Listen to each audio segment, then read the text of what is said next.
biggest game of the weekend. Again, Ohio State 44, Penn State 31. This one was super intriguing to me because I thought it was a very uneven game. You have Ohio State jumping out to a 10-0 lead with 2:48 left in the first quarter. And then by 9:26 left in the fourth, Penn State had a 21-16 lead in that game. Now, I wasn't there. I don't think you were there. Correct me if I'm wrong. No, I wasn't. But I knew some folks that were at that game. They said the environment was absolutely out of control. Penn State fans were loud and rowdy like they typically are. Again, for my money and from what I've seen of college football, it's the best environment out there, specifically the whiteout. But they said this game was rocking as well. But OSU comes out and they do this avalanche of points like they've done in the past. I'm going to run through kind of what happened in that game. So Trevion Henderson has a 41-yard run, puts Ohio State up 23-21. Then C.J. Stroud to Cade Stover just a few plays later, 24-yard touchdown, and now you're looking at a 30-21 game. Penn State answered with the field goal, but then Ohio State comes right back. Trevion Henderson again for a 7-yard touchdown run, and now you're at 37-24, and then you get the JT Tuimoloau pick six to make it 44-24 with 2:42 left. A 20-point lead explodes like that with 2:42 left in the game. In about 6 minutes of game time, Ohio State put up 28 points in that fourth quarter. Yeah. I mean, it's something that is so demoralizing. If you're the opposing team, I don't even know how you reconcile with the fact that Ohio State has the ability to do this. It's what makes them probably the most dangerous team in college football, because they're a complete football team. Defensively, we've hammered this point, and I continue to hammer this point. I think they are leaps and bounds better than they were last year, and they're getting back to when you were there. I think in terms of how they play as a group, as a unit, the expectation. I think that has gone since. I mean, really, the Bosa's left. It's there, but it's not. It wasn't showing up. It wasn't showing up on the tape. It's starting to show back up on the tape, and when you got an offense like that just continues to support them, it's a cage beast, man. It's just a matter of time. Like you can dam up the river as long as you want and try as hard as you want with it, but eventually it's just going to keep coming, and there's nothing you can do about it. And that's kind of what it was. I mean, even again, propensity to run the football, even when it's not working, and then it pops for 41, and then that starts a whole freaking avalanche to your point of things that happen that go their way. They get the strip sack. Freaking the guy who just played, JT played. I think it was the best defensive performance I've ever seen, you can make an argument in I don't college know if football I've seen a better ever. one. Yep. Insane, yep. Single-handed performance. And then right back, plus territory, turn around, throw a shot play. And it wasn't even like it wasn't monotonous. I mean, it was like, to your point, and you laid it out. Yeah. It was 41-yard run, strip sack, recovery, 25-yard touchdown pass. Yep. And then it's three, to your point, it's like three things. You're like, fuck, dude, 14-point swing. It's just really hard to when you have a complete team that's that dangerous and can play at that pace and score at that pace. Like, I think the only other team that could probably do it offensively is Tennessee. I agree with that statement 100%. And Ohio State has they've shown the ability that they will make teams play a full 4 quarters. And I think that's really important, especially as you get toward the end of the year, that you can have this type of firepower. I think a lot of Ohio State fans would like to see more consistency out of this team in between, but it's hard to complain when you know that you can outlast teams in the fourth quarter.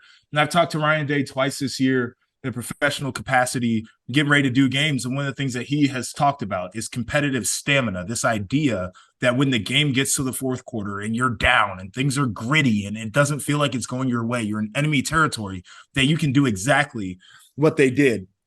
And I love what you said about the run game, too, because this was an unimpressive rushing performance out of Ohio State. Pull up the stats here. They had 98 rushing yards. A lot of people would say it's a bad performance. I tend to agree with that. But they averaged almost 9 yards per carry in the fourth quarter. And I said this on Big Ten Network the other day, and our host, Dave Refson, pushed back, and he was like, yeah, you had a 40-yard touchdown run in there. And I said, but that matters because they weren't doing that at the beginning of the game. They come in the fourth quarter, and all of a sudden you can run the ball for 2 touchdowns when they said that the run game isn't working. That's an important factor because in the gotta have it situations, those guys made plays when they couldn't all day long. And I think it's troubling in one regard. I think it's also refreshing to see that they don't get away from it, even though it's not working. Right.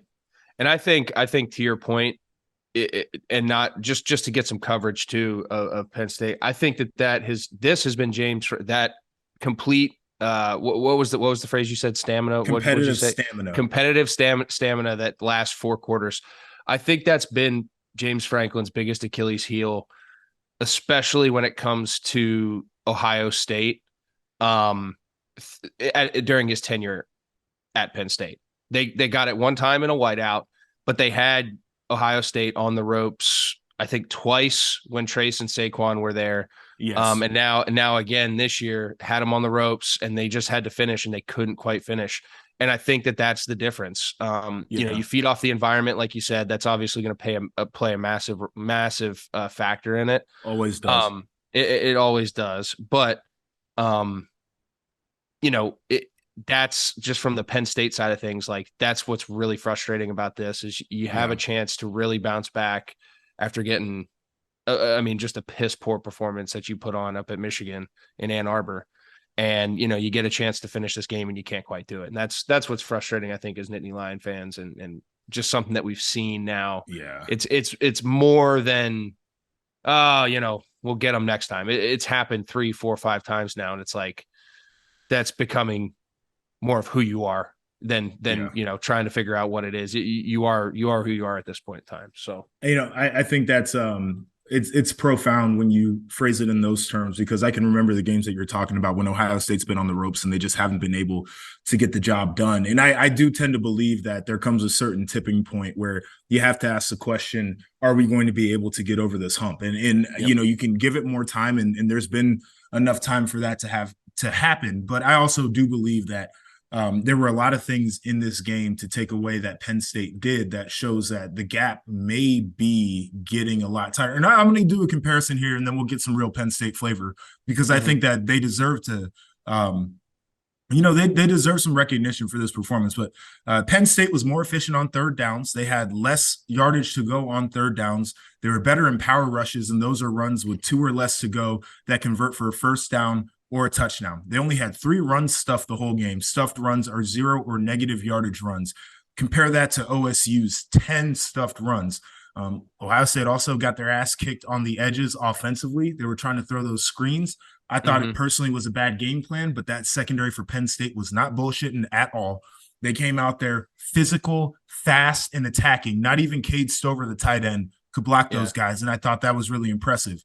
But the biggest difference in this game to me was that Ohio State took the football away 4 times, and they did not give the football away at all. And that led to a really efficient fourth quarter. They kept it manageable until they could get to a place to blow it out. But you look at this game, and a lot of it was lopsided to Penn State in the way that they played. And to get to Sean Clifford, who I think both of us appreciate who he has been, to me, a lot of Penn State folks are ready to move on from Sean Clifford. I'll put his game into perspective here. 68% completion, 371 yards, 3 touchdowns. And I cannot call the turnovers that happened, except for just one of them, his fault. The one that he threw to JT Tuimoloau. He double clutched the check down. The check down. Like, at that point, he's played enough football. Once he knows it's not there, he didn't trust it. You can't do it. Put your head down and get to the line of scrimmage and get what you can get. Like, you can't, to your point, you can't do that one. The other ones, freak plays. The media is out there and fans will sit there and see it. But you and I being in the locker room and me having thrown my fair share of those ones, it's like, you're kind of like, motherfucker. Because it's just one of those things where freaky play, dude tips it up. Who knows what's going to happen at that point in time? Some guys, those balls always seem to hit the ground. Sometimes they just always seem to find someone else's hands. And Ohio State, was advantageous with it. But again, you can't put those on Clifford. Dude, sorry I've to been take in your thunder there. No, it's perfect. I'm glad you said it, because you've been that guy before. And I've been in the film room on the other side where I'm like, holy shit, man, we probably shouldn't have gotten some of these breaks that we got in the game. They had the tip, And JT did a great job of getting his hands up. And then his fucking buddy over there, Zach Harrison's on the other side to reel it in. I mean, that is a great play. We mentioned the one that Cliff should not have thrown. And I still think that JT had to make a great play to actually reel it in. He went down by his ankles to basically scoop it off of the ground. Like, I mean, a lot of guys, defensive backs aren't making that football play. It was huge. The strip sack, I mean, the freaking tackle got walked back, and then JT just puts a hand out there hoping that he can swipe at the ball and he gets it. What are the chances of that happening? And then the one where the pick six, JT has to go down to defend his legs on a cut block because it was a screen. And then he gets his hands back up and just picks it out of the air. I don't know any defensive linemen outside of him that are making that play in college football right now. So For sure. All the turnovers, it looks bad. And if you're just reading stat lines, you say that this guy is tired and he can't play football. I would make the argument that if Sean Clifford did not play the type of game that he played, Penn State would not have even been close to keeping that thing manageable in the fourth quarter. No, 100%. And I think he was monumental for that because he's been there. And that's what you got, though, because two of those turnovers were really early in the game, ultimately led to the 10-0 lead. And he shook it off, calmed everything down. Yursich started running the football, and I was really impressed with the way they ran the football against Ohio State. I thought they were going to struggle a little bit more than they did, and they didn't. They were able to find creative ways to get it. It was was really effective, and it served its purpose. Ran the football, put Cliff in really good situations, got some easy completions, and then he started rolling. So and then you have a couple of those real nice explosive plays. Parker Washington, kind of catching a little key hitch thing out there and then bouncing off two guys and taking it. Man. And you make those two guys miss, and then here we're 88 and out the gate. That's a great play.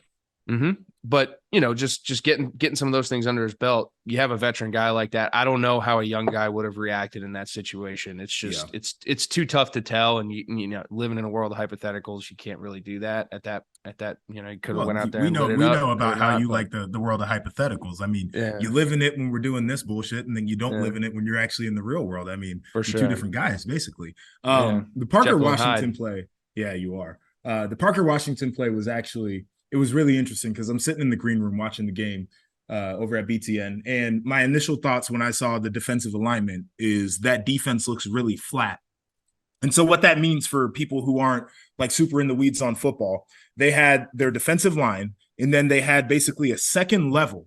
They had so many guys walked up, and there was nobody deep. We used to call that no deep. Just me as a stupid-ass defensive guy just say, oh, defense looks flat. And so I'm thinking in my mind, I'm like, okay, if they can connect and one guy misses a tackle, this could spring. And that's literally the situation. They had two guys in position to make the tackle, and neither one of them could do it. And that is the other end of this Jim Knowles defense that gives me a little bit of heartburn is you get those plays, man, where you're being really aggressive. You want to go zero coverage. It's all out pressure. There is no middle of the field safety to make you correct. I mean, you better hope that your guys got their tough guy, big boy gutchies on, or else it's going to be an issue. Yeah, but here's the other side of that coin, though, Josh, and you know this. It doesn't matter because they're going to hit home. They've turned the ball over 10 times in the last 2 weeks, or something like that. They're gonna get theirs. And at the end of the day, if you get got once or twice, the firepower they got on offense, and that's kind of what I'm thinking. I think that offense has so much more confidence in the defense this year than they did last year. And I think it's just one of those things where, like, I'm all right with them being aggressive. You don't want it to happen. Can't happen. You know that's what they're being told, and you and I both know that. But if it does, it's kind of like, we'll get them now. It's our turn now. You know what I mean? Like, we'll get that back. And then they've obviously made up for it after that with a couple of the plays that they had defensively. So yeah, I know what you're saying there. I know what you're saying, but I'm really not worried about these guys. Like, I thought it was very impressive. But these are how deep the scars are for me. And then we'll get off of this game as an Ohio State fan watching the last 2 years of defense. When I was calling games, I got the opportunity to talk to the coaching staff and some players. So I asked Jim Knowles about, the origins of his defense and the philosophy. And then I asked him because I had watched tape of Oklahoma State when he was there, and they would just be cutting guys loose, but they would get the pressure. They'd turn the football over and it didn't matter. And I said, Coach, I'm like, this is aggressive. I'm like, the guy's going to be running free in the back end. I'm like, how do you reconcile with that as a coordinator? And he said, well, typically in my system, we can allow 5 explosive passes, because they typically come through the air, 5 explosive passes per game and still be in a good position to win the football game. Then he looks at me and he says, I don't tell my players this, but with our offense, we can allow 7 of these plays to happen in a game, and we're still probably going to win the football game, going back to this explosive offense that you mentioned. Now, I go to the stat sheet because I'm stupid and I can't think about this stuff myself. And I go to the big plays tab. Penn State, 7 explosive passes, 226 yards gained, right? So the literal game plan for this defense, we'll give you a few, but also we might take the football away 4 times and we'll be perfectly fine. And that is the world that he lives in. And it's been hard for me to adjust to as somebody who watches Ohio State as closely as I do and watch what the defense looked like for the last 2 years. But in his mad scientist, evil genius mind, this is okay. This is what works. Yeah. Yeah. They're doing exactly what they're supposed to do. Yeah. It's kind of wild. You'll get there. You'll adjust. You'll get there, bud. Yeah, I got to be less involved in this shit. That's the problem.